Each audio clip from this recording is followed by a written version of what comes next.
di waktu muda akan memanen di waktu senja. Menanam di waktu muda akan memanen di waktu senja. Siapa yang tidak menanam di waktu mudanya tidak akan panen di waktu senjanya. Ya.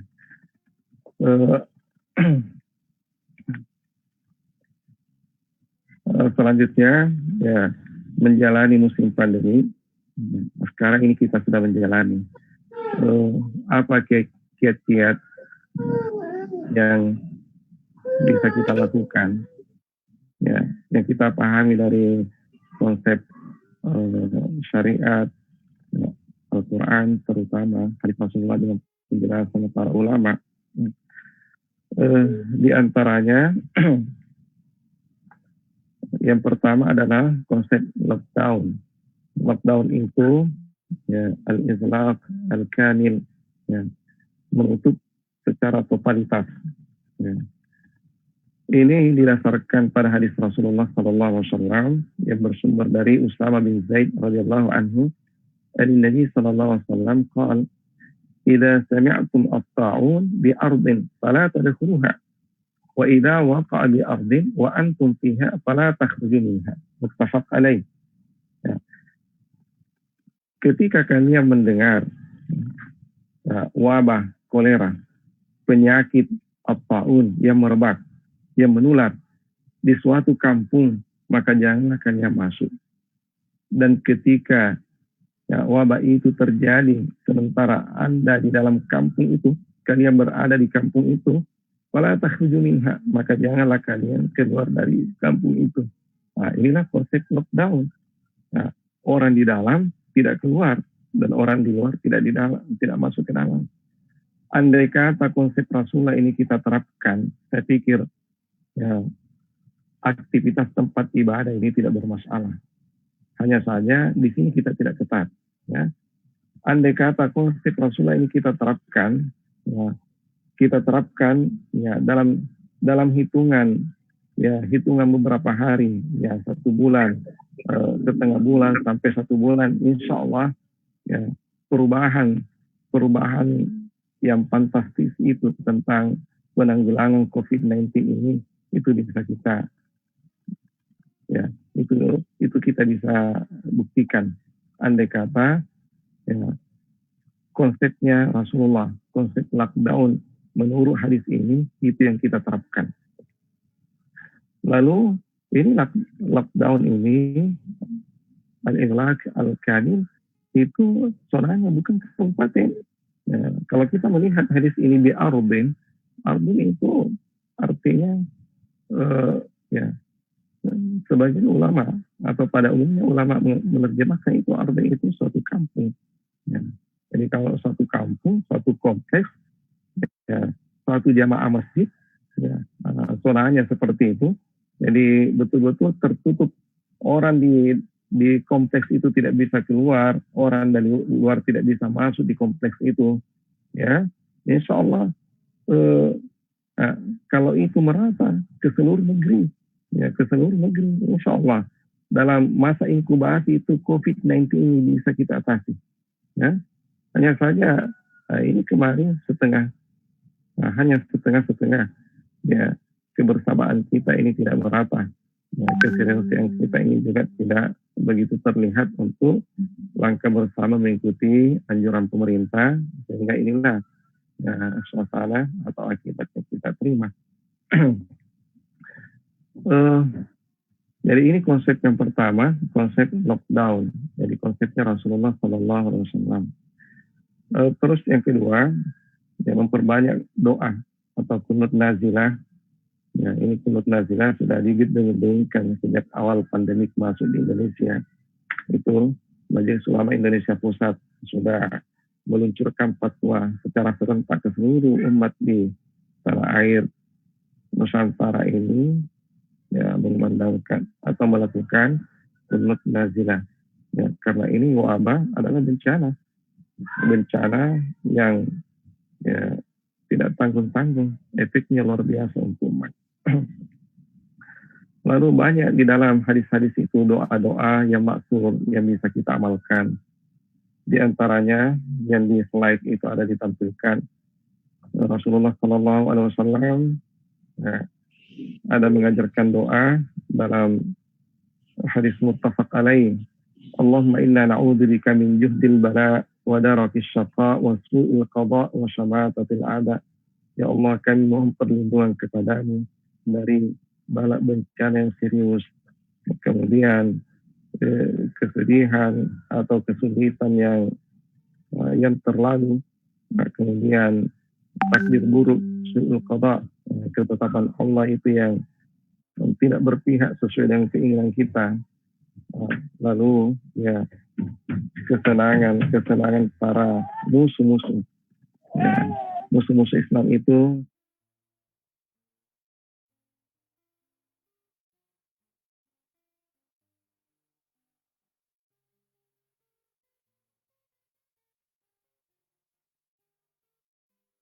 yang disebutkan inilah yang terjadi di tengah-tengah umat saat sekarang ini, terutama di bulan Ramadan kemarin.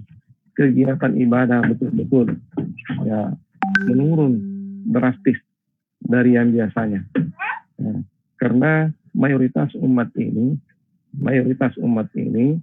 ya aktif, sentral ibadahnya memang itu di masjid, ibadah ritualnya itu di masjid.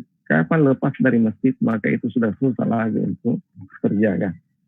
Banyak orang yang nanti bisa salat tarawih kalau di masjid. Setelah masjidnya ditutup, ya maka salat tarawihnya sudah susah lagi untuk terurus. Nah, jadi hanya orang-orang tertentu yang bisa mempertahankan ibadahnya selama dalam musim pandemik ini. Jadi itu diantaranya doa yang diajarkan oleh Rasulullah, kita amalkan. Kemudian terakhir kita mengikuti arahan ulul amri, ya. Ulul amri ya, yang dimaksudkan di sini adalah ulul amri adalah pemimpin umat. Pemimpin umat itu ada dua, ulama dan umara. Dulu pada masa Rasulullah, pada masa sahabat, pada masa khilafah, ulama dan umara itu kan tidak terpisah. Ya, ulama dan umara itu tidak terpisah. Siapa yang menjadi khalifah mesti dia seorang nabi. Ya. Coba al-khulafa'ur rasyidun, semua itu adalah ulama. Sahabat-sahabat Rasulullah SAW yang keulamaannya itu tidak dipertanyakan. Ya. Ya, mereka umara sekaligus ulama sekaligus umara. Ya, nah itulah ulul amri. Tapi karena sekarang ini terpisah, ya, model pemerintahan tidak lagi seperti dulu, lain ulama, lain umara. Maka ulama dan umara ini tidak saling membawahi, yaitu bukan jalur birokrasi itu atas bawahan, tidak. Ulama adalah mitra pemerintah untuk membangun umat. Nah, semestinya segala kebijakan, ya, apalagi yang terkait dengan ibadah ini tidak boleh ditetapkan sebelum konsultasi dulu kepada ulama. Karena ulama yang paling mengerti hukum syariat. Afwan ayahanda, saya potong sebentar. Habis waktu ayahanda, koneksi ulang. Oke. Afwan. Boleh.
Terima kasih. Kami persilakan kepada Ayahanda untuk melanjutkan paparan materinya. Al-an falyatafaddal masykur. Ya, alhamdulillah, terima kasih. Jadi melanjutkan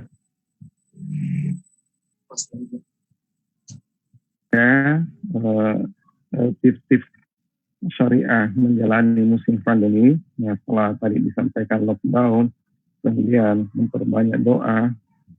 Terus yang ketiga ini mengikuti arahan ulul amri, ya, termasuk di dalamnya protokol kesehatan.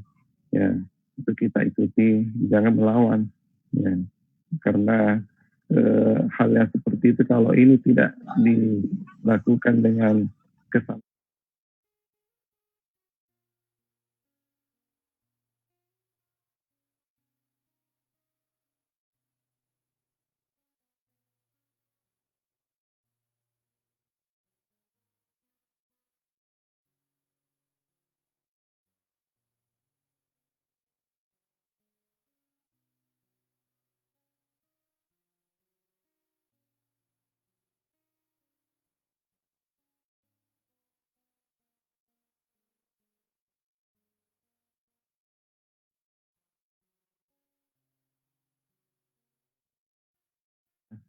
ada 3 objek ketaatan yang mesti kita perhatikan selaku hamba yang beriman.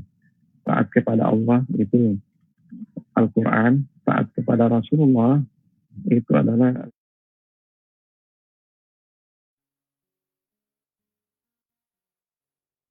ya, tapi pada umumnya ulama tafsir ulul amri itu diterjemahkan adalah pemimpin umat. Ya, pemimpin umat siapa mereka? Nah, itu tadi, ya, yang dipahami itu adalah, ya, al ulama wal umara, ya, al umara wal ulama, para ulama dan para umara. Dulunya 2 oknum ini itu terpadu di dalam satu, 2 status ini terpadu dalam satu oknum. Siapa yang ulama, siapa yang umara, plus mesti dari mereka adalah ulama. Karena ini sekarang terpisah, maka mesti sinergi antara ulama dan umara itu amat dibutuhkan untuk membangun umat. Ya. Jadi dalam kaidah usul fikih juga ada disebutkan tasarruful hakim manutun bi maslahah. Tindakan hakim itu, ya, selalu tergantung dengan kemaslahatan. Ya, jadi pemerintah ketika menetapkan suatu aturan selalu ujung-ujungnya itu untuk kemaslahatan rakyatnya. Ya, itu ujung-ujungnya mesti untuk kemaslahatan rakyatnya. Hanya saja di dalam memaknai kemaslahatan ini, ya, selalu terbuka, ya, perbedaan pendapat. Nah, itu hal yang belum merasa juga. Inilah sedikit pengantar, ya, untuk memasuki sesi diskusi dari sedikit materi atau paparan yang sempat ditengahkan. Nah, semoga nanti input-input dari peserta itu bisa lebih melebarkan kajian kita dan menambah wawasan kita. Nah, kepada pengatur acara, Ananda Ustaz Zubair, kami kembalikan. Terima kasih. Syukran katsiran ya Maulana Gurunda Ayahanda tercinta. Itulah paparan yang sangat saya kira luar biasa dan menarik.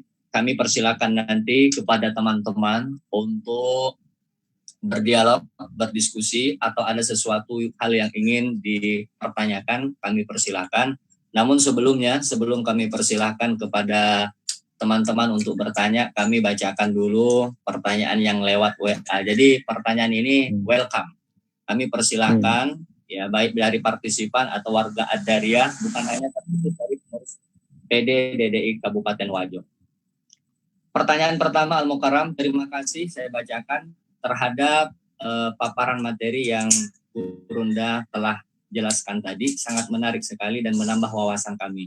Pertanyaan kami sekarang adalah terkait dengan masalah kunut nazilah. Sebagian ulama mazhab Syafi'i mengatakan bahwa kunut nazilah itu amat sangat dianjurkan, tapi kami pernah mendengar seorang ustaz yang mengatakan mazhab Maliki itu melarang seseorang di masa pandemi COVID-19 ini untuk kunut nazilah, karena wabah COVID-19 ini adalah rahmat. Kalau kita kunut nazilah berarti memutus mata rantai rahmat Allah Subhanahu wa taala. Itu pertama. Kemudian yang kedua adalah terkait dengan masalah lukaimat.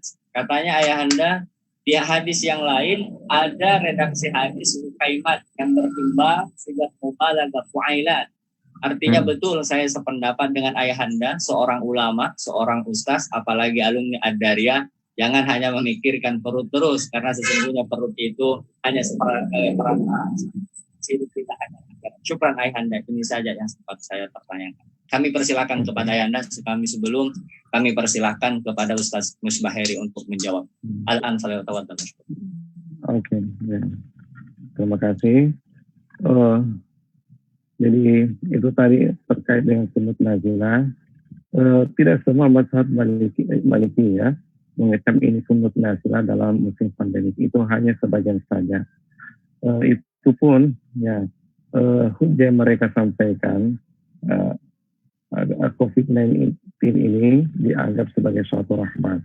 Ya, ketika wabah itu turun, maka terikut rahmat Allah.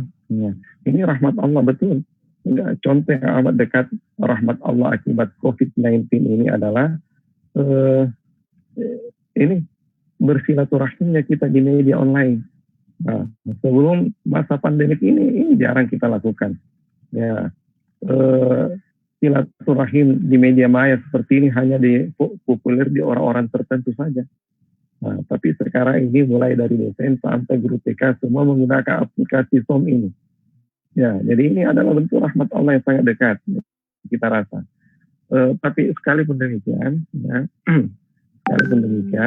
yang namanya wabah penyakit, tetap itu adalah bencana. Ya, tetap itu adalah bencana. Nah, itulah sehingga tadi saya katakan bahwa tidak semua mazhab Maliki sependapat dengan tidak dianjurkannya untuk kunut nazilah pada masa pandemi ini. Dan memang kalau kita berpikir, kalau itu yang jadi hujahnya, semua wabah, semua bencana, pasti ada hikmahnya. Rabbana ma khalaqta hadza batila. Wahai Tuhan, tidak ada yang sia-sia yang diciptakan di muka bumi ini. Bencana sekalipun ada gunanya. Ya, ini banyak gunanya. Dan itu sangat luas untuk kita kaji.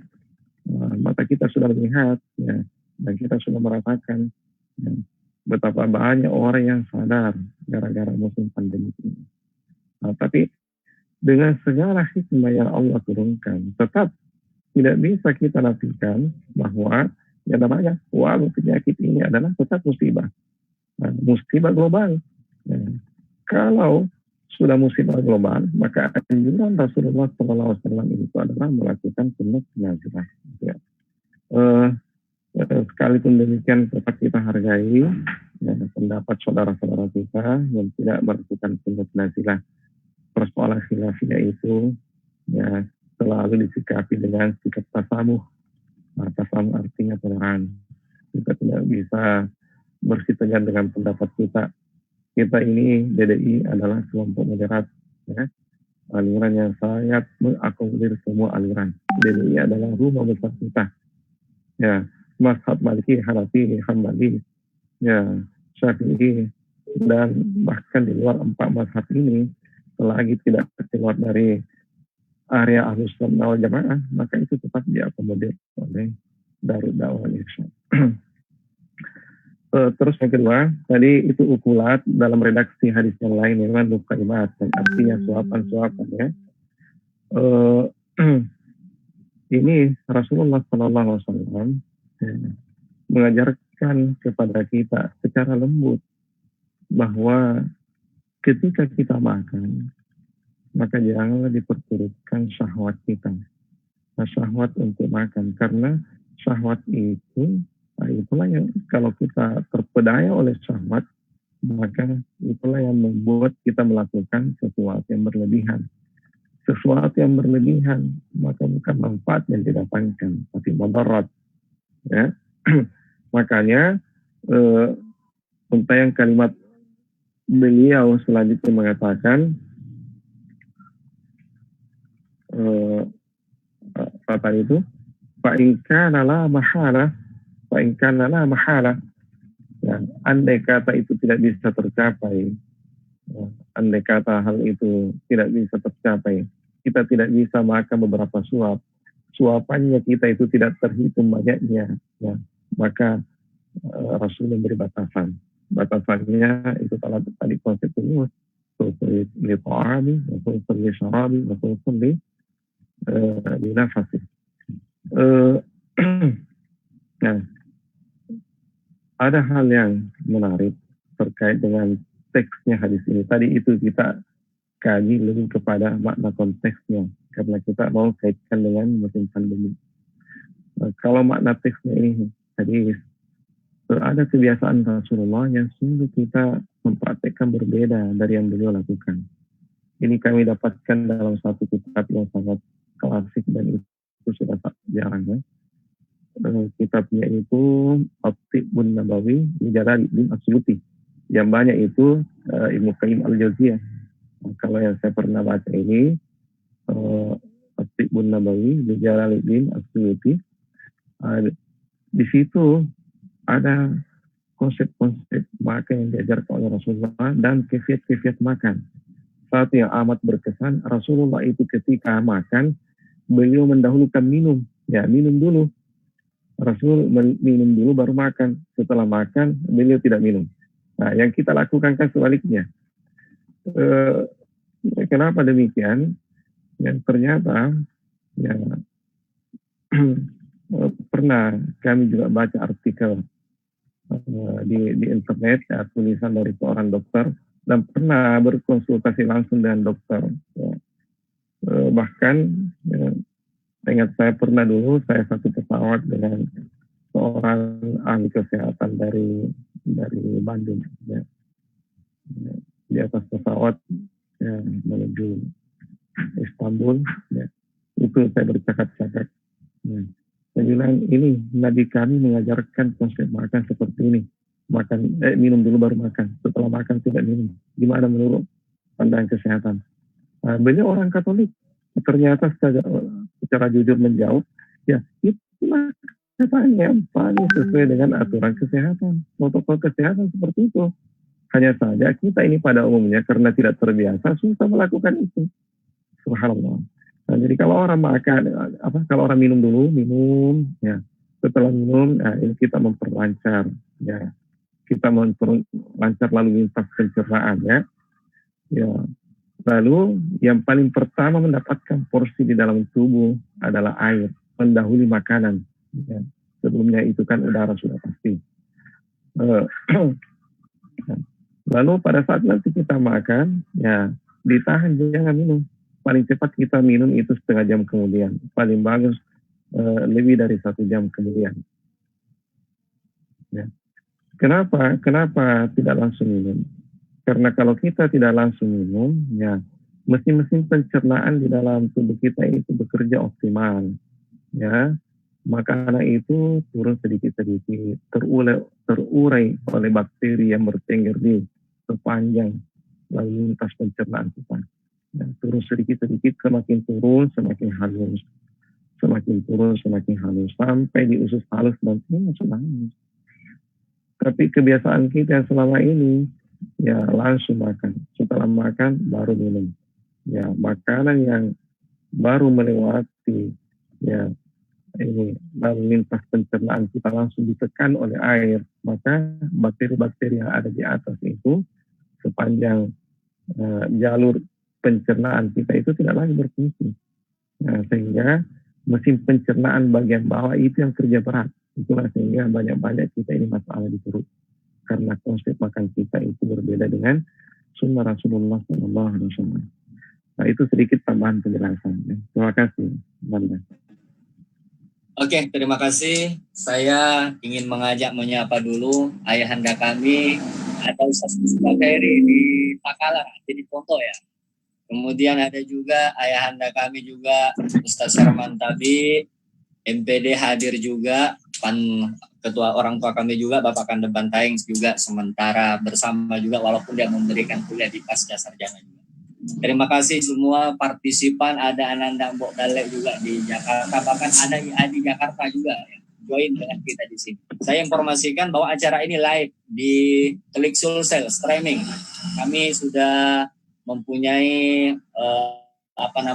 media partner, wartawan Suara Keadilan, termasuk Klik Sulsel, itu live ini materinya. Insya Allah akan menjadi berkah dan ditonton dan menjadi pencerahan buat umat Islam. Kemudian kami persilakan Ayahanda Musbaheri untuk menyapa kalau ada hal yang ingin dipertanyakan face to face walaupun via virtual kepada Ayahanda dengan Ayahanda Dr. Omar. Kepada Ustaz Musbaheri kami persilakan. Terima kasih Ustaz Subairi sebagai moderator pada hari ini. Alhamdulillah pada hari ini kita kembali mendapatkan pencerahan-pencerahan dari narasumber yang otoritatif dan yang notabene adalah Ad-Dariyah. Ya. Terima kasih kepada Gurunda, kepada Kakanda, Dr. Aidi Syam. Ya. Jadi saya bersama beliau di Tonrongnya, saya kelas 1 Alia, beliau sudah kelas 3 kalau tidak salah waktu itu. Dan satu hal yang menurut pengamatan saya pada waktu itu, salah satu kebiasaan beliau yang patut kita tiru, beliau yang paling pertama datang di masjid dan paling terakhir mungkin pulang. Jadi itu yang saya amati. Ya. Allah subhanallah. Kemudian saya ingin menyapa teman letting saya di sini yang sempat hadir bersama kita. Ada saudara saya Irwan Mustafa. Assalamualaikum.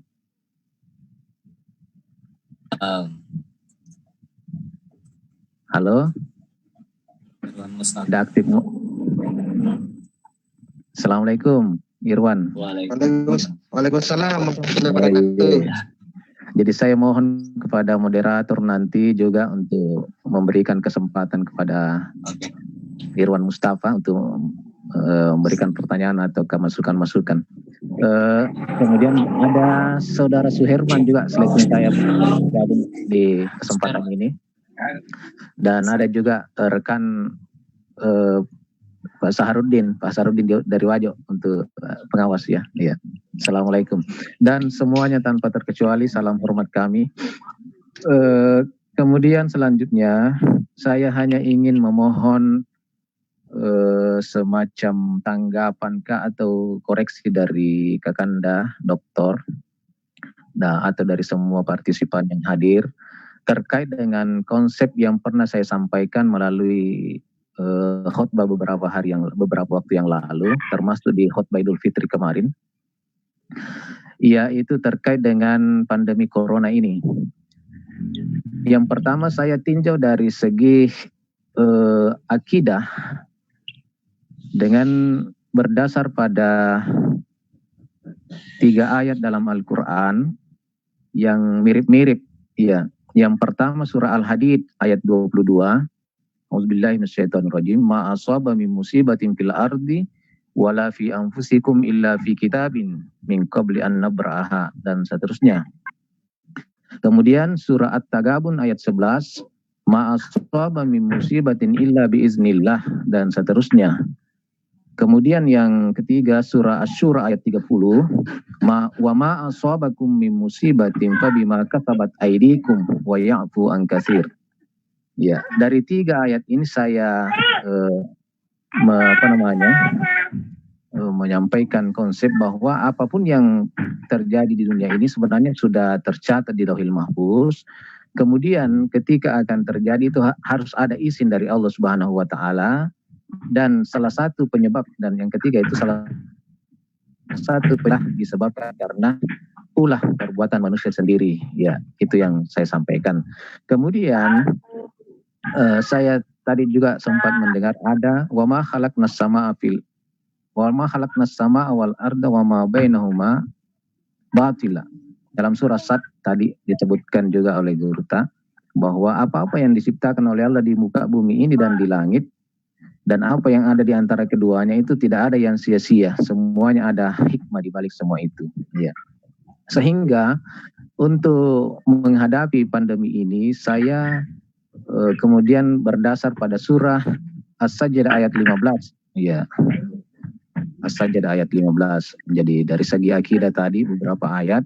Kemudian dari segi syariat, di samping tadi yang saya setuju apa yang disampaikan tadi oleh Kakanda, ada lockdown, ada menjaga kebersihan, mengikuti umara dan ulama dan seterusnya. Tapi ada juga saya jadikan satu dasar dalam surah As-Sajdah ayat 15. Tatajafa junubuhum 'anil madaji yad'una rabbahum khaufa wa tama'a wa mimma razaqnahum yunfikun.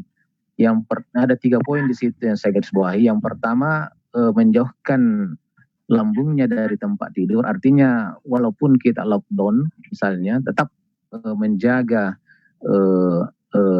aktivitas ibadah, jangan malas beribadah. Ya. Kemudian yang kedua, yada'una rabbahum khaufa wa tama'a, berdoa dengan penuh harap dan cemas, harap-harap dan takut. Ya. Kemudian yang ketiga, mimma razaqnahum yunfikun, membelanjakan sebagian harta, memberikan infak untuk korban-korban atau yang terpapar COVID-19 itu. Saya kira itu konsep yang pernah saya sampaikan. Saya mohon tanggapan ataukah pencerahan ataukah koreksi dari Kakanda terkait dengan hal itu. Terima kasih untuk sementara moderator. Saya kembalikan. Saya mohon tadi saudara saya Irwan Mustafa diberikan kesempatan, mohon. Ya. Terima kasih. Okay. Terima kasih, syukran katsira.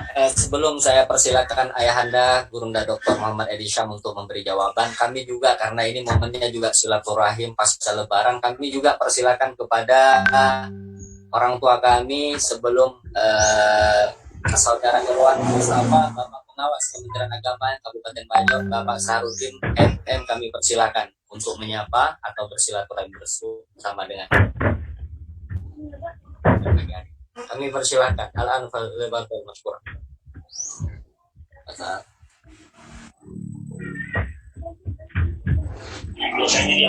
Ada Pak Sahar?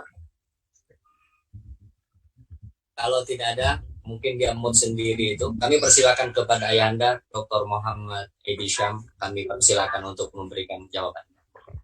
Ya, baik, terima kasih. Dari siapa tadi itu? Mustahil. Ya, Ustaz. Dari ayat-ayat yang dibaca tadi, ya, itu menggiring kita untuk memahami atau meyakini bahwa segala hal yang kita alami itu sudah menjadi ketetapan dari Yang Maha Kuasa. Jadi ini sejalan dengan akidah Jabariyah yang menegaskan bahwa la yusibana illa ma kataballahu lana. Tidak akan ada musibah yang menimpa kita. Kita tidak akan tertimpa suatu musibah kecuali Allah sudah menetapkan hal itu. Hanya saja, ya, perlu kita juga melihat ayat yang lain supaya ada perbandingan pemikiran. Ya, Al-Quran juga mengatakan yamhullahu ma yasha'u wa indahu ummul kitab. Yamhullahu ma yasha'. Allah terkadang menghapus dan juga Allah terkadang menetapkan. Ya, jadi Allah terkadang menghapus ketetapannya, mengaundenir atau mengganti ketetapannya. Ada yang ketetapannya lain, terkadang juga ketetapan atau keputusannya itu tetap saja sebagaimana adanya. Tinggal menunggu waktu, ya, kapan terjadwal untuk ketetapan itu terjadi. Indah umur kita. Jadi semua keputusan itu ada di tangannya. Jadi sudah ditetapkan tapi terganti. Ini maksudnya apa? Manusia diberi ruang untuk berikhtiar, untuk berikhtiar sesuai dengan kemampuannya. Nah, sehingga ketetapan Allah yang tidak berpihak pada dirinya, itu bisa berubah. Jadi atau ketetapan Allah yang tidak berdampak positif kepada dirinya itu bisa berubah sebelum itu terjadi. Itulah sehingga ulama ilmu kalam itu ada membedakan antara qada dengan qadar. Qada dan qadar semua itu ketetapan Allah, tapi berbeda. Qada itu ketetapan Allah yang sudah tidak bisa berubah. Qadar ketetapan Allah yang masih ada peluangnya untuk berubah. Nah, ini jadi bagaimana membedakan antara yang qada dengan yang qadar?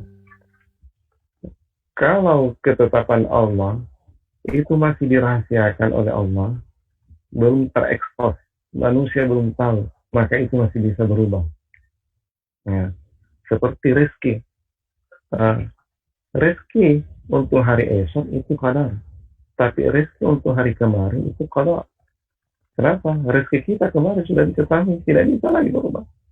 Ketika seseorang rezekinya kemarin itu hanya 10.000, maka itu tidak bisa berubah menjadi 20.000.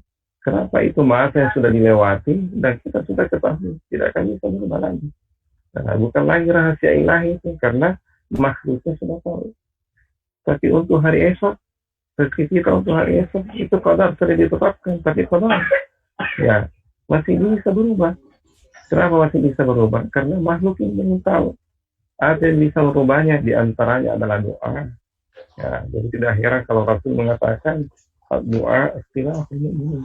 Doa itu adalah senjata tajamnya orang beriman. Kenapa? Karena ketetapan Allah itu bisa berubah berkat kekuatan doa. Ya. Usaha seorang hamba, ikhtiar seorang hamba yang dipadukan dengan doanya, insya Allah sangat ampuh untuk merubah qadar takdir Tuhan. Mungkin ketetapan di sisi Tuhannya, umul kitab untuknya hari esok itu rezekinya hanya 10.000, tidak berubah dari kemarin. Tapi berkat usahanya hari ini, doanya hari ini yang 10.000 bisa bertambah menjadi 100.000, 1 juta, 100 juta, dan mungkin 1 miliar.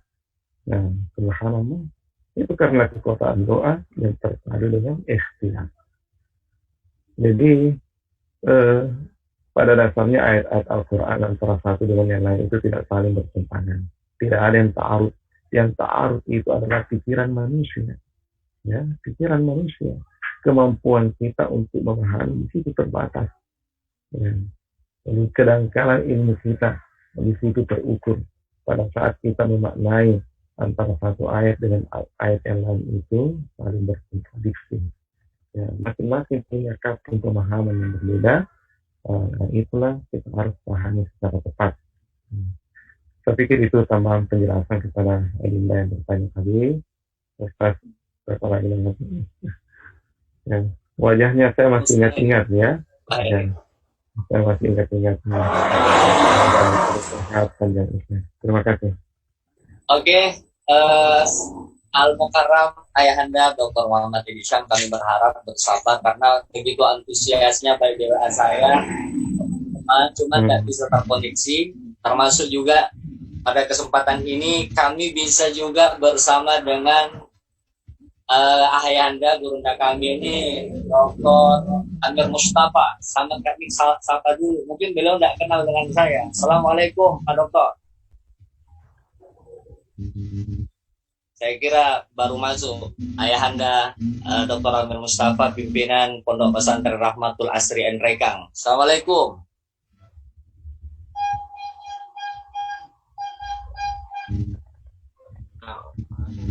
Oh, dia kayaknya keluar. Kami persilakan kepada kakanda kami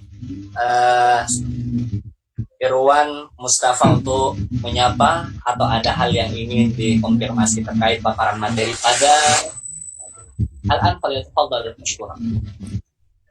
Ya, terima kasih. Assalamualaikum warahmatullahi wabarakatuh. Waalaikumsalam. Assalamualaikum warahmatullahi wabarakatuh. Ya, terima kasih atas kesempatannya dan kepada letting saya 99 Tes Musbahairi. Ya, salam rindu dari Pangkep. Waalaikumsalam warahmatullahi wabarakatuh. Kemudian Kiai Belata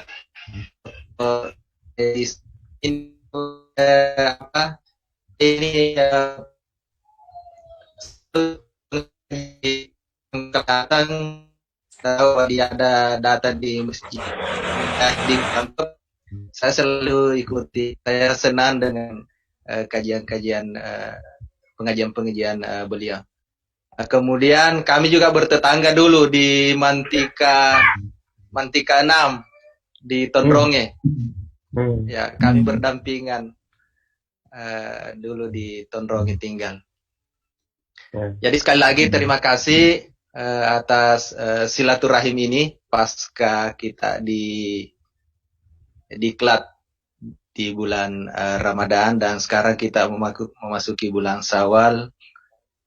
Memang salah satu artinya Syawal adalah berburu kebajikan. Saya kira di era di musim pandemik ini mungkin saya juga memetik hikmah dari COVID-19 ini, bahwa COVID ini adalah sebuah musibah dan musibah itu adalah kerusakan. Dan saya kira dengan COVID-19 ini, dengan melahirkan banyak atau sepertinya dunia sekarang terkunci, mungkin ini cara Tuhan menghentak manusia di bumi ini. Sekarang ini kan terjadi sekularisme. Sekularisme itu kan dia berhenti pada dunia saja ini, pikirannya hanya di dunia saja. Itu sekuler. Dan melahirkan sekuler itu turunannya adalah liberalisme. Dan inilah yang terjadi, yang kita rasakan di bumi ini, di dunia ini. Liberalisme ekonomi, liberalisme politik, liberalisme budaya, lingkungan, dan itu melahirkan kerusakan. Liberalisme itu melahirkan kerusakan karena pikirannya adalah now and here, ya di sini saja, sekarang ini. Sementara kita, ini salah satu kesyukuran saya yang tiada tandingnya, karena orang tua saya sempat mengirim saya ke pesantren, ke Tondronge, ke Mangkoso untuk belajar agama, sehingga dengan agama itulah ya terjadi keseimbangan hidup antara spiritual, pikiran dan spiritual itu. Nah, inilah kelebihan kita karena kita ditopang oleh ya spiritualis, sehingga kita tidak ada kebebasan tanpa batas.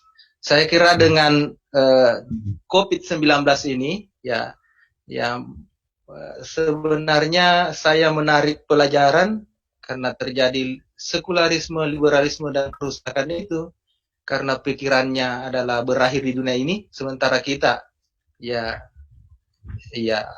pikirkan di sini dan di sana ya, dan nanti ya, artinya kita percaya bahwa ada hari pembalasan, ada hari akhirat. Nah, dengan COVID-19 ini saya kira itu tadi menghentak pintu-pintu kesadaran kita bahwa mungkin cara Tuhan ini mengajak kita untuk kembali ke jalan yang benar. Saya kira seperti itu dengan kerusakan-kerusakan yang terjadi ini. Saya kira kalau kita belajar juga sejarah,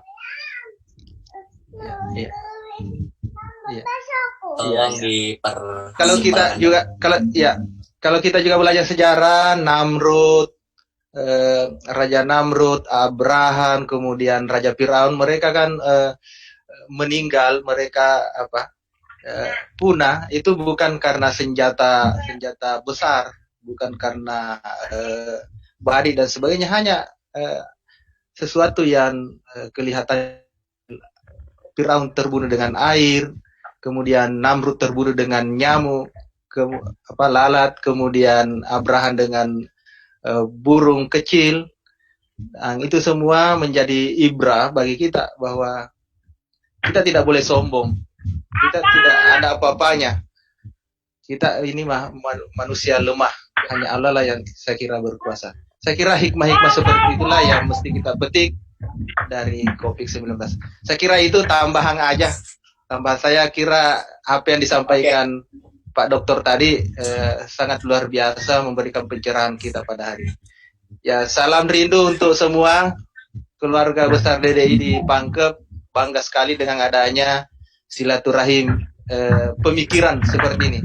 Saya kira Musbah Hairi tetap digaungkan ini, tetap dilanjutkan silaturahim pemikiran seperti ini luar biasa sekali. Terima kasih atas kesempatannya. Assalamualaikum warahmatullahi wabarakatuh. Waalaikumsalam warahmatullahi wabarakatuh. Ya, jadi terima kasih banyak. Kami juga informasikan bahwa materi kajian pengurus daerah Kabupaten Wajo ini akan menghadirkan tokoh yang otoritatif 15. Ini baru part 2 ya.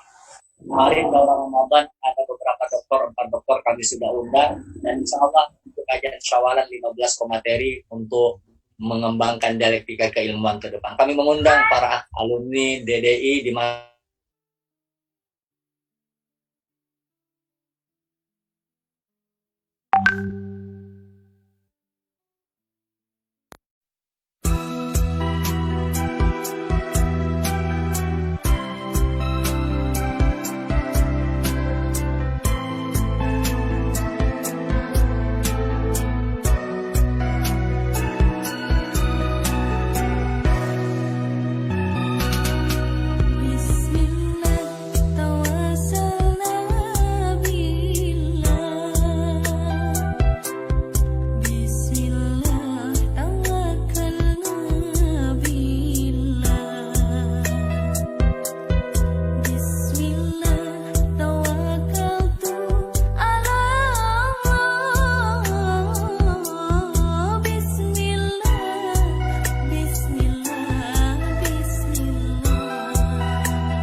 untuk memberikan closing statement-nya walaupun acara ini belum kami tutup. Kepada Al-Mukarram kami persilakan.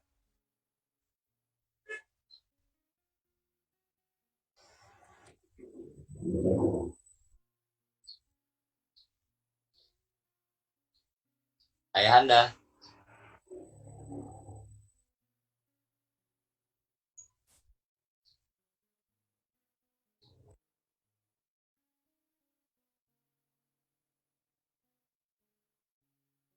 Ini masih termut.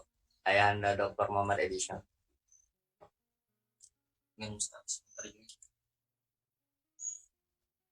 Amir Mustafa juga kita tunggu, senior kita. Ya, Ini asal belakang siapa? Sementara Joy. Oh. Dr. Edi ada? Aduh, Sudah masuk. Kepada ayah anda Dr. Muhammad Edi Syam,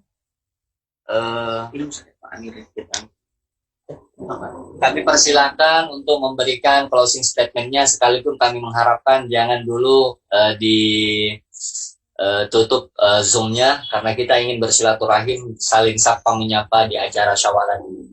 Kepada Al-Mukarram kami persilakan.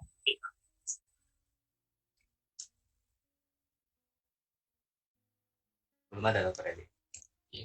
mungkin pergi, maksudnya ada. Beliau masih belum muncul, Dr.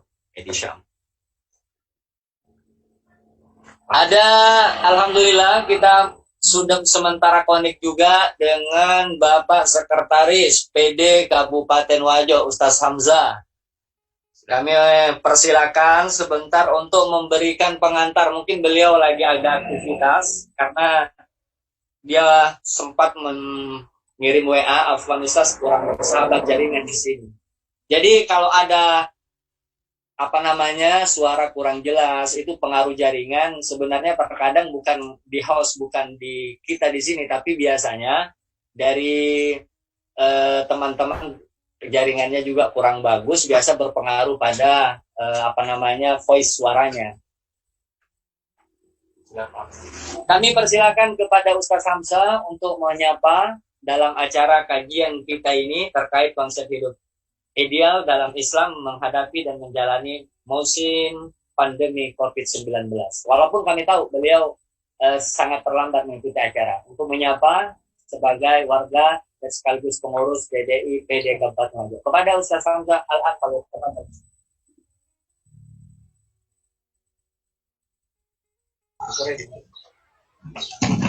Ya, assalamualaikum Ustaz.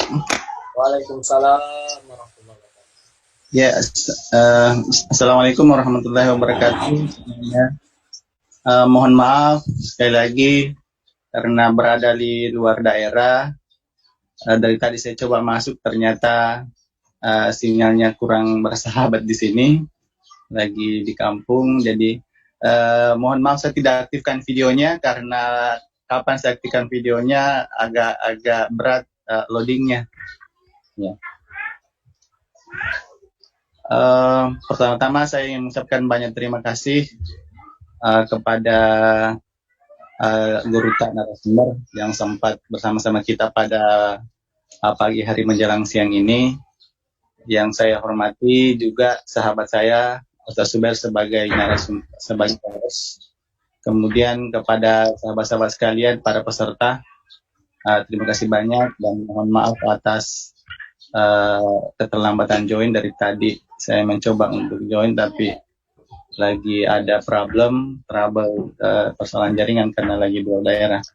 Jadi singkat saja mungkin saya ingin sekali lagi menyampaikan apresiasi dan setinggi-tingginya kepada seluruh warga dan simpatisan Darul Da'wah Irsyad yang sempat bergabung pada meeting kita kali ini. Insya Allah penuh berkah dan mohon maaf atas, kami haturkan juga atas nama dari pengurus daerah.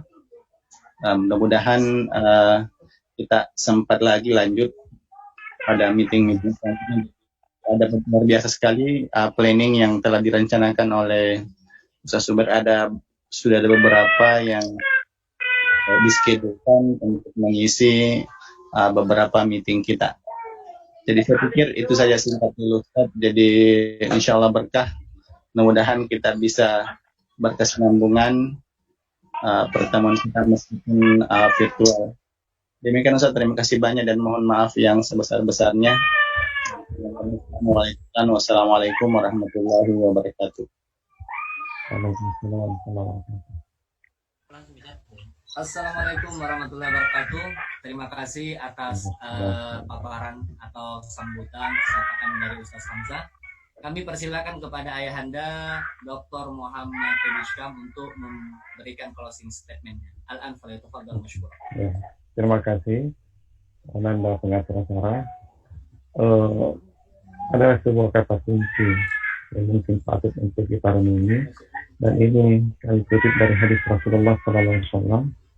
Beliau pernah mengatakan, ajaban li amril muslimin, li amril mu'min, ajaban li amril mu'min.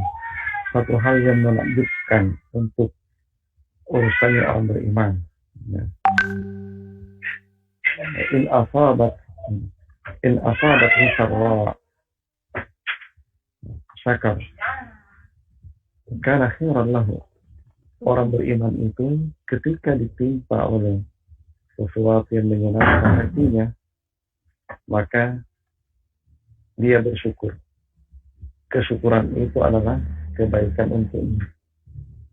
Wa in asabathu dharra sabar kana khairan lahu. Jika ia ditimpa oleh sesuatu yang tidak menyenangkan perasaannya, kesulitan seperti musim pandemi yang sementara kita jalani ini, apa sikapnya? Sabar, dia bersabar, karena khairan lahu, maka itulah yang menjadi kebajikan untuknya. Di dalam hidup ini, ya, kesulitan, kemudahan, ya, kesenangan, kesusahan, itulah dua hal yang silih berganti. Nah, seperti ombak di laut. Ya, dari tengah laut itu naik turun sampai di tepi pantai.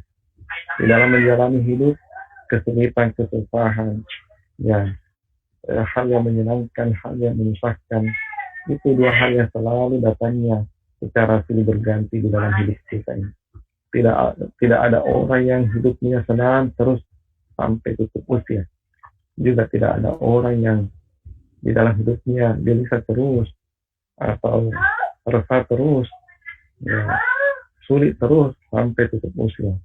Nah, melainkan dua hal itu senantiasa datang secara silih berganti, tidak melihat siapa orangnya, pasti dua hal ini datang kepadanya. Namun ketika yang bersangkutan adalah seorang yang beriman, maka sama adanya situasi sulit atau situasi itu lapang, tetap ia dekat kepada Tuhan. Refleksnya, ketika sulit dia bersabar, ketika lapang dia bersyukur. Sabar dan syukur kedua-duanya adalah sikap yang amat terpuji yang dicintai oleh Yang Maha Kuasa. Jadi dalam situasi apapun, orang beriman selalu saja situasi itu menjadi mulia untuk dekat kepada Tuhan. Nah, semoga kita semua bisa termasuk di antaranya. Terima kasih. Terima kasih banyak atas closing statement-nya Ayahanda Gurunda tercinta, dan setelah bersama dengan kami untuk memberikan kajian konsep hidup ideal dalam Islam menghadapi dan menjalani musim pandemi COVID-19. Saya mengharapkan kepada Ayahanda untuk tidak bosan-bosannya bersama dengan kami, daerah dan seluruh warga Adaria, untuk senantiasa memberikan pencerahan, untuk senantiasa mengajari kami generasi yang Adaria ini supaya semakin cemerlang, semakin militan, dan semakin kreatif di musim pandemi COVID-19. Sekali lagi, dan seluruh peserta partisipan dimanapun berada, insya Allah kajian kita akan berlanjut terus. Ini baru part 2, masih ada 13 bagian di belakang untuk kajian Syawal ini, dan kami ingatkan nanti ada silaturahim juga dari pengurus PDDDI Kabupaten Wajo dengan pemateri Dr. Shuaib. Beliau di Jakarta, kami sudah konfirmasi, termasuk juga Dr. Saifuddin Zuhri juga akan memberikan kajian-kajian untuk mempercaya khazanah keilmuan kita, khususnya warga Adaria. Terima kasih Ayahanda Gurunda Muhammad Dr. Edisham telah bersama dengan kita semua. Semoga beliau dipanjangkan umur, dimudahkan rezeki, dan senantiasa menebar kedamaian. Kalau untuk membaca materi-materi beliau, saya kira di Facebooknya beliau sudah ada, bisa di-add teman-teman semua, supaya kita juga semakin tercerahkan dan semakin menambah ilmu pengetahuan kita. Terima kasih banyak. Inilah akhir